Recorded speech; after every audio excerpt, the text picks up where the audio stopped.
ప్రస్తుతం మనతో పాటు ఎంసీపీ పార్టీ అభ్యర్థి వనం సుధాకర్ గారు ఉన్నారు. వారితో మాట్లాడే ప్రయత్నం చేద్దాం. అన్న నమస్తేనే. ఎట్లా జరుగుతుంది ప్రచారం? ప్రజల నుంచి స్పందన ఏ విధంగా వస్తుంది? ప్రచారం నుంచి స్పందన ప్రజల్లో ఈ భయ ఎన్నికలు అంటేనే అడావిడి ఉంటుందని మనందరూ తెలుసు. ఈ అడావిడిలో డబ్బులు పంచేవాళ్ళు, మందు మారబాటం చేసేవాళ్ళు, బయట నుంచి వచ్చేవాళ్ళు, ఇవన్నీ కూడా ఆర్భాటం చేసేవాళ్ళు అది కనిపిస్తుంది. ఏదైనా ప్రజలైతే గమనిస్తారు రాష్ట్ర రాజకీయాలను, దేశ రాజకీయాలను, వాళ్ళ హామీలను కూడా ప్రజలు గమనిస్తున్నారు అనేది మాకు కనిపిస్తుంది స్పష్టంగా. నేనే విధంగా వస్తున్నానన్నా ఎలాంటి ఎజెండా తోటి ఇప్పుడు ఎన్నికలు నిలబడబోతుంది? ఎజెండా అనేది ఇది ప్రజలకు సంబంధించిన ఎజెండా. మేమేమంటున్నాం అంటే కేంద్రంలో బీజేపీ కానీ, రాష్ట్రంలో కాంగ్రెస్ కానీ, గతంలో పరిపాలించిన బీఆర్ఎస్ పార్టీలు కానీ ప్రజలకు ఇచ్చిన హామీలను ఏం నెరవేర్చారు, ఏం నెరవేర్చలేరు, ప్రజలకు ముందు చెప్పినాకనే ఓట్లు అడగడానికి మేము చెప్పడం జరుగుతుంది. మాకున్న ఎజెండా ప్రజల ఎజెండానే. అది కార్మిక వర్గ దృక్పథంతో, బహుజనులకు రాజ్యాధికారం సాధించే దృక్పథంతో ఇలాంటి ఎన్నికలు ఏది వచ్చినా ప్రజలు చట్టసభలకు వెళ్ళాలి. 193% ఉన్న ప్రజలు వాళ్ళందరూ చట్టసభలకు వెళ్ళాలని మా ఎజెండా. అట్లనే కష్టజీవులు ఉన్నారు ఈ నియోజకవర్గంలో. మనం చూడడానికి జూబ్లీస్ అనేది చాలా పెద్దగా కనిపిస్తుంది. అంత ఆర్భాటం చేసేవాళ్ళు లేక ధనవంతులు ఉండే కనిపిస్తుంది. మెజార్టీగా 75%, 80% మొత్తం శ్రామిక వర్గాలు ఉన్నారు. పెద్దోళ్ళు ధనవంతుల కన్నా కనిపించే ధనవంతుల కన్నా మనకు శ్రామిక వర్గాలు ఎక్కువ ఉన్నారు. శ్రామిక వర్గాలు ఉన్నప్పుడు ఇక్కడ మొత్తం కార్మిక రంగం ఎక్కువ ఉంది, చిరు వ్యాపారులు ఎక్కువ ఉన్నారు, ఆటో డ్రైవర్లు, ఇంట్లో భవన నిర్మాణాలు ఎక్కువ ఉన్నారు. వీళ్ళందరికీ ఉన్న కష్టాలు ఇప్పటికి తీరలేదు. బీజేపీ ప్రభుత్వం కేంద్రంలో 12 సంవత్సరాలు పరిపాలించిన, రాష్ట్రంలో 10 సంవత్సరాలు పరిపాలన బీఆర్ఎస్ ప్రభుత్వం కానీ, ఇప్పుడు పరిపాలిస్తున్న కాంగ్రెస్ ప్రభుత్వం కానీ వీళ్ళు పెట్టిన ఆశలకు ప్రజల ఈ జూబ్లీస్ నియోజకవర్గంతో ఇంకా నెరవేరలేదు. వాటిని నెరవేర్చడం గురించే ప్రజల్ని మేము చైతన్యం చేయడానికి ఈ ఎన్నికల్లో ఉన్నాం. మా కార్మికులంతా మీ వైపు ఉన్నారా అన్న? మరి ఉన్నారని మేము ఆశిస్తున్నాం. ఎందుకంటే వాళ్ళకు అండదండ ఉండేది ఏ ఎజెండా. ఏ రాత్రి ఉన్నా, వాళ్ళకి ఏ కష్టం ఉన్నా ఈ బూర్జో దోపిడీ పార్టీలు అయితే ఉండదు. మేము ఉండే ఎర్రజెండా పార్టీ ఎంసీ పార్టీ. కార్మికులు మా అండదండలని మేము ఆశిస్తున్నాం. వరకు అయితే ఎర్రజెండా పార్టీలు మరి చూసుకున్నట్టయితే ఎన్నికల్లో డబ్బులు పంచేయి అని చెప్పేసి నేను అనుకుంటా. మరి డబ్బులు ఏమన్నా వంచినట్టు ఏమన్నా అనిపిస్తుంది? మేము డబ్బులు పంచే వాళ్ళం కాదు. మాకు కార్యకర్తలే, కార్మికులే, ఈ నియోజకవర్గంలో చాలా మంది పేదలే. మేము మా సహకరిస్తామని వాళ్ళు ఇచ్చే తలో రూపాయితోటి మేము నిలబడ్డాం. ఆర్పాటం చేసే వాళ్ళం కాదు. ఇలా డబ్బులు పంచే వాళ్ళని కూడా ఎండగడుతున్నాం. మేము బహిరంగం చెప్తున్నాం. స్ట్రీట్ మీటింగ్లు పెట్టి ఎవరైనా డబ్బులు పంచినా, మందు పంచినా ఈ ఎన్నికల్లో తిరస్కరించని మేము ధైర్యంగా చెప్తున్నాం. అంటే ఇప్పుడు చూసుకున్నట్టయితే ఇప్పుడు ఏ ఎన్నికలు చూసుకున్నా కూడా నోటుకు బానిస అయిపోయింది. మరి దీన్ని ఎలా చూస్తారు? మరి సాధారణంగా జనరల్ ఎన్నికల్లో కంటే బై ఎన్నికలు అది ఎక్కువ కానొస్తుంది మనకు. ఎక్కడ రాష్ట్రంలో కానీ దేశంలో కనిపించినప్పుడు ఎక్కువ ధనవంతులు పెట్టుబడి పెట్టడం కానీ, ఇది ఈ ఎన్నికలు గెలిస్తేనే మాకు రేపు వచ్చే ఎన్నికల్లో భవిష్యత్తు ఉంటాయనే కాన్సెప్ట్ తోటి అన్ని రాజకీయ పార్టీలు భావిస్తుంది. దానికి తగ్గట్టు కూడా బాగానే ఖర్చు పెడతారు. ఓటుకు అది రెట్టింపుగా కొంటాను ఉంటారు. ఒక పార్టీ ఎంత ఇస్తున్నారంటే ఇంకో గల్లీలో, ఇంకో బస్సులో, ఇంకో ప్రాంతంలో ఇంకో పార్టీ ఇంకా ఎక్కువ ఇస్తుంటారు. ఇది జనరల్ జరిగేది. కానీ ఇది సరైనది కాదు. వ్యవస్థ ఇప్పటికే 75 సంవత్సరాల నుంచి మనం అడుకునే దిశలో ఉన్నాం. మెజార్టీ ప్రజలము, కార్మిక రంగాలు, కష్టజీవులు అందరం కూడా అడుకునే పరిస్థితులు ఉన్నాం. కాబట్టి పట్టణ ప్రాంతాలకు వలస వచ్చిన వాళ్ళందరం కూడా పట్టణం ఇంత పెద్దగా అవుతుంది. మరి ఒకవేళ అడుకునే పరిస్థితి లేదు, ఇది మాకు అని అనుకుంటే మన గ్రామాలు కూడా అభివృద్ధి అయ్యేది, పట్టణాలతో పాటు గ్రామాలు అభివృద్ధి అయ్యేది. కానీ ఇప్పుడు ఆ వ్యవస్థ పోవాలంటే ఓటు ద్వారా దీన్ని చైతన్యం చేయాల్సిన అవసరం మాకు ఉంది. అది ఎట్లా? ఇప్పుడు డబ్బు పెట్టే వాళ్ళను ఖండించాలి, డబ్బును తిరస్కరించాలి, మందు మారబాటాలతోటి ఇది తిరస్కరించాలి. దీంతో పాటు ప్రధానంగా మన దేశంలో కులం పేరుతో ఓట్లు అడుగుతున్నారు, మతం పేరుతో ఓట్లు అడుగుతున్నారు, ప్రాంతాల పేరుతో అడుగుతున్నారు. ఈ సంస్కృతి పోవాలి. అసలు ధైర్యంగా తను చేసిన ఏ పార్టీ అయినా కానీ, నేను 5 సంవత్సరాల్లో నాకు ప్రజలు అవకాశం ఇస్తే ఈ 5 సంవత్సరాలు నేను అభివృద్ధి చేసినా అని ధైర్యంగా చెప్పే పార్టీ ఏది లేదు. వాళ్ళకి ఆ ధైర్యం లేదు, ఆ చేసిన అభివృద్ధి లేదు. కాబట్టి అడ్డదారిలో ఈ డబ్బులు పంచి ఓట్లు అడుగుతున్నారు. ఈ సంస్కృతి పోవాలని మా వాదన. దానికోసం ఏంటంటే మేము కూడా ఎంసీపీ పార్టీగా 40 సంవత్సరాలుగా ఈ రాష్ట్రంలో, దేశంలో అమరజీవి కామ్రేడ్ మధ్యకాల ఓంకార్ గారి వారి నేతృత్వంలో ఏర్పడ్డ ఎంసీపీ పార్టీ. వారు 5 సార్లు ఎమ్మెల్యే గెలిచారు నర్సంపేట నుంచి. వారు స్వతంత్రంగా ప్రజలు అత్యధిక వేల లక్షల మెజార్టీ ఆయన గెలిపించారు. ఆయన అసెంబ్లీ టైగర్. ఏ తెలుగు ప్రజలను అడిగిందో తెలుసు, అసెంబ్లీ టైగర్ అయినా. 40 సంవత్సరాలు ఈరోజు మేము పార్లమెంటు ఎన్నికల నుంచి కానీ గల్లీ ఎన్నికల వరకు ఏ ఎన్నికలు వచ్చినా ఏ కమ్యూనిస్టులు ఐక్యంగా ఉండాలని కోరుకొని బహుజనులంతా ఐక్యం చేస్తూ, స్వతంత్ర శక్తులు ఐక్యం చేస్తూ పోయేటి వాళ్ళం.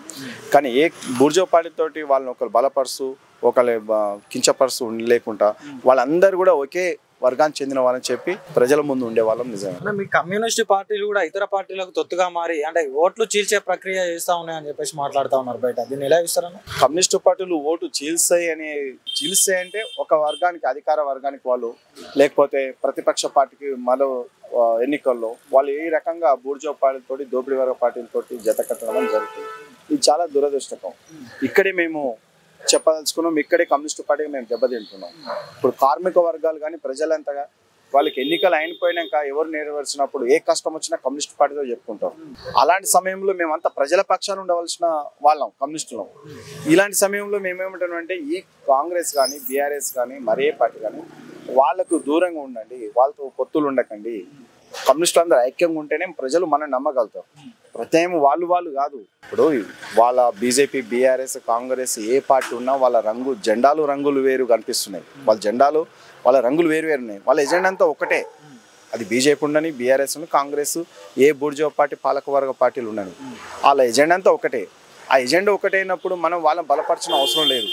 మనమంతా కష్టజీవుల పక్షాన ఉండేవాళ్ళం. కష్టజీవుల పక్షాన నుండి వాళ్ళని చైతన్యం చేసి ఇక్కడ రాజ్యాధికారాన్ని సంపాదించే వాళ్ళం. కార్మికులకు ఒక అధికారాన్ని సంపాదించి పెట్టడానికి ఎన్నికల్లో ఉన్నాం. కష్టజీవులంతా మన ప్లాట్ఫారం తీసుకొచ్చి వాళ్ళు చట్టసభలు తీసుకెళ్ళి వాళ్ళకి ఏం కావాలో రాజ్యాంగపరంగా ప్రజాస్వామ్యం పద్ధతిలో సాధించుకునే వాళ్ళం. అందుకే మేము మా మిత్రులకు కూడా అదే చెప్తున్నాం, మీరు వాళ్ళని బలపరచకండి, కమ్యూనిస్టులుగా మన ఐక్యం. ఇప్పటికైనా ఈ నియోజకవర్గం ఉన్న వామపక్ష శ్రేణులకు కానీ మా మిత్ర శ్రేణులు కానీ వాళ్ళందరూ మేము ఇచ్చే మెసేజ్ ఏంటంటే, మీరు ఇప్పటికైనా ఇంకో 4 రోజులు టైం ఉంది, ఆలోచించి రిటర్న్ రండి. ఇక్కడ ఎంసీపీ పార్టీ అంటే ఇది కమ్యూనిస్టులు ఐక్యత కోరుకునే పార్టీ, కష్టజీవుల పక్షాన ఉండేది. ఈరోజు ఎంసీపీ ఇక్కడ గెలిచింది, కమ్యూనిస్టులు గెలిచినట్టే. ఎంసీపీ ఒక్కటే కాదు, కమ్యూనిస్టులు గెలిచినట్టే. అలాంటి పక్షంలో అధికార పక్షానికి లేక దోపిడీ వర్గాలకు మన పొత్తులుండి ఈ ఓట్లను వాళ్ళకు సొమ్మయ్యేటట్టు చూసుకోవడం సరైనది కాదని మేము మెసేజ్ ఇవ్వడం జరుగుతుంది. ఎంసీపీయు తెలంగాణ రాష్ట్ర కార్యదర్శిని. ఎంసీపీయు పార్టీ తెలంగాణ రాష్ట్రంలో కానీ భారతదేశంలో కానీ ఏ ఒక్క బూర్జువా పాలకవర్గ పార్టీతో పొత్తు లేకుండా ప్రతి ఎన్నికల్లో ఒంటరిగా పోటీ చేయడం జరుగుతూ ఉంది. ఈ ఎన్నికల్లో జూబ్లీ హిల్స్ లో ఎంసీపీయు పార్టీ అభ్యర్థిని బహుజన లెఫ్ట్ ఫ్రంట్ భాగస్వామ్య పార్టీలైనటువంటి బహుజన లెఫ్ట్ పార్టీ, అలాగనే ప్రజా పోరాట సమితి, అలాగనే బహుజన కమ్యూనిస్ట్ పార్టీ, అలాగనే socialist unity centre of India SSCI communist party, అలాగనే తెలంగాణ రాష్ట్ర ప్రజాస్వామిక వేదిక టీఎస్డిఎఫ్ భాగస్వామ్య పక్షాలు కూడా ఎంసీపీ అభ్యర్థికి మద్దతుగా ప్రచారంలో కూడా పాల్గొనడం అనేది జరుగుతూ ఉంది. ఈ ఎన్నిక చూసుకున్నట్టయితే ప్రజల్లో అంత బలంగా లేదు కానీ మరి అంటే నామమాత్రపు పోటీ అయినా గెలిచే విధంగా ఏమైనా కార్యాచరణ చేస్తా ఉన్నారా? ఈ ఎన్నికల్లో గెలవడానికే ఏ పార్టీ అయినా పోటీ చేస్తూ ఉంటుంది. అందులో ఎంసీపీ పార్టీ మొదట ఉంటుంది. కారణం ఏంటి అని అన్నప్పుడు ఈరోజు ఎన్నికలు అనేటువంటి ఒక వ్యాపారమయం అయిపోయా. ఈ ఎన్నికలలో పెట్టుబడి పెట్టి రూపాయి పెట్టుబడి పెట్టి 10 రూపాయలు సంపాదించుకోవాలని అనుకునేటువంటి రాజకీయాలను ఇలా బీజేపీ కానీ బీఆర్ఎస్ కానీ కాంగ్రెస్ కానీ ప్రోత్సహించడం అనేది జరుగుతూ ఉంది. విలువలతో కూడినటువంటి రాజకీయాలకు పాత్ర వేయడం అనేది జరుగుతూ ఉంది. వాటిలో విలువలతో కూడినటువంటి రాజకీయాలను అభివృద్ధి చేయడానికి ఎంసీపీ పార్టీ ఎన్నికల రంగంలో ఉంది.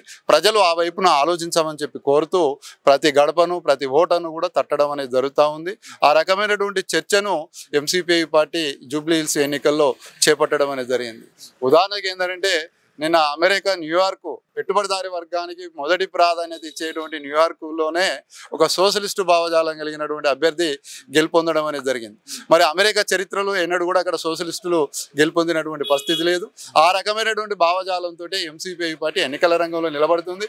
ప్రజల్లో కనుక ఆలోచన వచ్చినప్పుడు ప్రత్యామ్నాయం ఎవరు అనే కనుక ప్రజల్లో మార్పు వస్తే ఖచ్చితంగా మమ్మల్నే స్వీకరిస్తారు. ఆ రకంగా మేము గ్యాస్ సిలిండర్ గుర్తుతోటి ఇక్కడ పోటీ చేయడం అనేది జరుగుతూ ఉంది. ఇక్కడ పోటీ చేస్తున్నటువంటి అభ్యర్థిని గెలిపించండి అని చెప్పి జూబ్లీ హిల్స్ ఎన్నికలలో ప్రజల్ని కోరుతా ఉన్నాం. కారణం ఏంటి అని అంటే బీజేపీ 1 కోటి ఉద్యోగాలు కల్పిస్తా అన్నది, కానీ 12 ఏళ్ళు అవుతా ఉంది అధికారంలోకి వచ్చి. ఆ ఎన్నికల్లో 1 కోటి ఉద్యోగాలు కాదు కదా, ఇప్పటికి లక్షల్లో కూడా ఉద్యోగాలు కల్పించినటువంటి పరిస్థితి లేదు. చివరకు ఉద్యోగ కల్పనలో వెనుకబడ్డది కాబట్టినే సైన్యంలో అగ్నివీరు అనేటువంటి ఒక కాంట్రాక్ట్ బేసిక్ ఉద్యోగ నియామకాలను చేపట్టడం అనేది జరుగుతూ ఉంది. అదేవిధంగా బీఆర్ఎస్ కూడా నీళ్లు నిధులు నియామకాల పేరుతో వచ్చింది. ఆ పార్టీ కూడా చూసాం. ఇలా కాంగ్రెస్ పార్టీ కూడా నేను జాబ్ క్యాలెండర్ను తీసుకొస్తా, నిరుద్యోగులకు ఉద్యోగాలు కల్పిస్తా ఉన్నది. ఆ పార్టీ కూడా విఫలం కావడం అనేది జరుగుతూ ఉంది. కాబట్టి ఇది ఆలోచించినటువంటి ప్రజలు రేపు మార్గాన్ని ఈ కమ్యూనిస్టు వామపక్ష పార్టీల ఐక్యత కోరేటువంటి ఎంసీపీ పార్టీ చెప్తున్నటువంటి మార్గాన్ని అనుసరించక తప్పదు. ఆ క్రమంలో ప్రజల్లో ఆ ఆలోచన కలిగించడానికే మేము ఈ ఎన్నికల రంగంలో నిలబడడం జరిగింది. ఖచ్చితంగా జూబ్లీహిల్స్ ఎన్నికల్లో ప్రజలు ముఖ్యంగా కమ్యూనిస్టులకు కూడా మేము విజ్ఞప్తి చేస్తూ ఉన్నాం. బూర్జువా పార్టీ ప్రత్యామ్నాయం కాదు. బూర్జువా పార్టీల తోకలు పట్టుకొని పోకండి. వాళ్ళు మన ఓట్లు తీసుకుంటారు, మళ్ళీ మనల్ని తోక పార్టీలుగా భావిస్తారు. కాబట్టి ఎంసీపీ పార్టీ ఆ రకమైనటువంటి పార్టీ కాదు. మీరు కూడా ఆ రకమైనటువంటి బూర్జువా పార్టీలతో ఉన్నటువంటి బంధాలను పటాపంచలు చేసుకొని కమ్యూనిస్టుల ఐక్యతతోటి ముందుకు రండి అని చెప్పి కోరుతా ఉన్నాం. నేపాల్లో కమ్యూనిస్టులు ఇవాళ ఐక్యమై ఒక ఉమ్మడిగా ప్రజల్లోకి వెళ్తా ఉన్నారు. భారతదేశంలో తెలంగాణలో కూడా కమ్యూనిస్టులు ఇది గుణపాఠంగా తీసుకొని ఐక్యంగా ముందుకు వెళ్ళాలని విజ్ఞప్తి చేస్తా ఉన్నాం.